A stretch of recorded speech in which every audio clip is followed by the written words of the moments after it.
ದಯವಿಟ್ಟು ಸರ್ ಇರೋದೇ ನಾವು ಕೇಳೋದು, ಇಲ್ದೇ ಇರೋದು ನಾವು ಹಿಂದೆ ಹಾಕೊಂಡು ಬರಲ್ಲ. ನಾವು ನಿಮ್ ಕೈಲಾಗ ಪ್ರಾಬ್ಲಮ್ಸ್ ಸಾಲ್ವ್ ಮಾಡಿ ಆಗ್ಲೇ ದಯವಿಟ್ಟು ನೀವು ಬಿಟ್ಟು ಹೋಗಿ ಬೇರೆಯವ್ರು ಬರ್ತಾರೆ. ನೀವೆಲ್ಲ ಯಾರಾದ್ರೂ ಸರಿ, ಯಾವ ಅಧಿಕಾರಿಗಳಾದ್ರೂ ಸರಿ, ದಯವಿಟ್ಟು ಸರ್ ಅಷ್ಟೇ ನಾವು ಹೇಳೋದು. ನಾವು ಅಧಿಕಾರಿಗಳು ನಾವು ಏನು ಅಷ್ಟೇ ಹೇಳೋದು.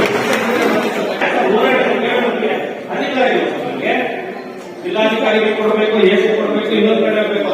ಇನ್ನೊಂದು ಪೂರ್ವದಲ್ಲಿ ನಮ್ಮ ಜಮೀನಿಗೆ ನಾವು ಒತ್ತುವರಿ ಮಾಡ್ಕೊಳ್ತಾರೆ. ನಮ್ಮಲ್ಲೇ ಜಾಗ 1956 ತಗೊಂಡಿದೆ ಜಾಗ.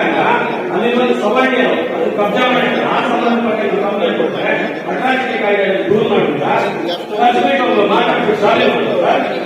ಇದೇ ಸರ್ ಅಧಿಕಾರಿಗಳಿಗೆ ಮಾತಾಡ್ತಾರೆ ಸರ್ ದಯವಿಟ್ಟು ಇದೇ ರೀತಿ ಆದ್ರೆ ನಮ್ಗೆ ಮೀಟಿಂಗ್ ಬೇಕು ಸರ್. ಸುಮ್ಮನೆ ಬರೋದು, ಏನೋ ನಮ್ಮ ಮೀಟಿಂಗ್ ಏನೋ ಒಂದು ವಿಚಾರ ಮಾತಾಡೋದು ಹೋಗೋದು ನಮ್ಗೆ ಇಷ್ಟ ಇಲ್ಲ ಸರ್. ಕೆಲಸ ಮಾಡಿದ್ರೆ ಸಭೆಗೆ ಮಾಡಿ, ಇಲ್ಲ ನಾವು ಕೊಟ್ಟಿರೋದು ಯಾವುದು ಒಂದು ಕೆಲಸ ಯಾರು ಮಾಡೋದಿಲ್ಲ, ಮಾಡಿದ್ರೆ ನೀವೇ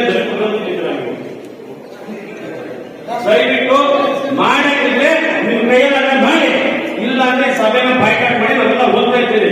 ಸುಮ್ಮನೆ ಅದಿಲ್ಲ ಇದಿಲ್ಲ ಅಲ್ಲ, ನಮಗೆ ಆಗ್ತದೆ ಏನು ಮೂಲಭೂತ ಸೌಕರ್ಯಗಳು, ಸ್ಮಶಾನಗಳು ಸರ್. ಕುರುಬರಹಳ್ಳಿ ಗ್ರಾಮದಲ್ಲಿ ಗಲ್ಲಾಪುರದಲ್ಲಿ ಭೂಮಿ ಇದೆ, 20 ಕುಟುಂಬಗಳಿದ್ದಾವೆ. ಒಬ್ಬೊಬ್ರಿಗೆ ಒಂದು ನಡಿ ಜಾಗ ಇಲ್ಲ.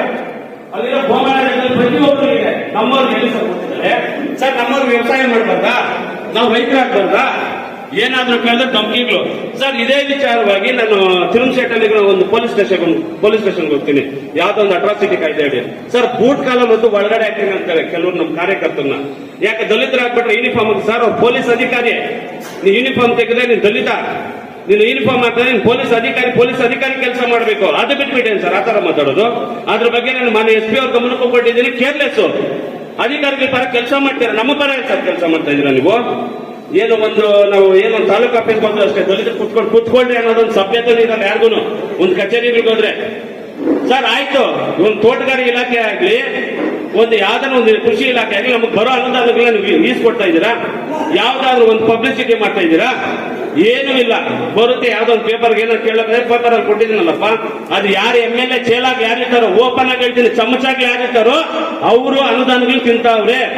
ನಮಗೆ ಯಾವುದೇ ರೀತಿ ಅನುದಾನಗಳು ಕೊಡ್ತಾ ಇಲ್ಲ. ಏನ್ ಸರ್ ಏನಾದ್ರು ಕೊಡ್ತಾ ಇದ್ದೀರಾ? ಕೇಳಿದ್ರೆ ಅವ್ರ ಹತ್ರ ಹೋಗ್ಬೇಕು, ಇವ್ರ ಹತ್ರ ಹೋಗ್ಬೇಕು ಅಂತ ಹೇಳಿದ್ರು ಅಷ್ಟೇ. ನಮ್ಮನ್ನ ದಿಕ್ಕು ತಪ್ಪಿಸೋ ಕೆಲಸ ಮಾಡ್ತಾ ಇದ್ದೀರಾ ಅಧಿಕಾರಿಗಳು. ಇಲ್ಲಿ ಅಣ್ಣವ್ರು ಹೇಳ್ದಂಗೆ ರಿಯಲ್ ಎಸ್ಟೇಟ್ ಅವ್ರಿಗೆ, ಗೋಲ್ಡ್ ಹಾಕಿರೋರಿಗೆ, ಒಳ್ಳೆ ಕಾರು ಗಾಡಿಗಳು ಓಡೋರಿಗೆ ಮಾತ್ರ ಅಧಿಕಾರಿಗಳಿದ್ದಾರೆ ಹೊರತು ಬಡವರಿಗೆ, ಸಾಮಾನ್ಯ ತಳವರ್ಗದವರಿಗೆ ಇಲ್ಲಿ ಯಾವುದೇ ರೀತಿ ಅಧಿಕಾರಿಗಳು ನಮ್ಮ ಪರ ನೀವು ಇಲ್ಲ, ಯಾರು ಇಲ್ಲ. ಸುಮ್ಮನೆ ನಮ್ಗೆ ಲೆಜರ್ಗೋಸ್ಕರ ಒಂದು ಸೈನ್ ಮಾಡಿಸ್ಕೊಂಡ್ರೆ ಒಂದು SC ಮೀಟಿಂಗ್ ಮಾಡ್ತೀರಾ, ಕಳಿಸ್ತೀರಾ. ಇದೇನಿದೆ ನಮ್ಗೆ? ಅಟ್ರಾಸಿಟಿ ಕಾಯ್ದೆ ದೂರ ಆಗಿರೋರು ಯಾರು ಇದುವರೆಗೂ ಒಬ್ಬನ ಅರ್ಥ ಆಗಿಲ್ಲ, ಶಿಕ್ಷೆಗೆ ಒಳಪಡಿಸಿ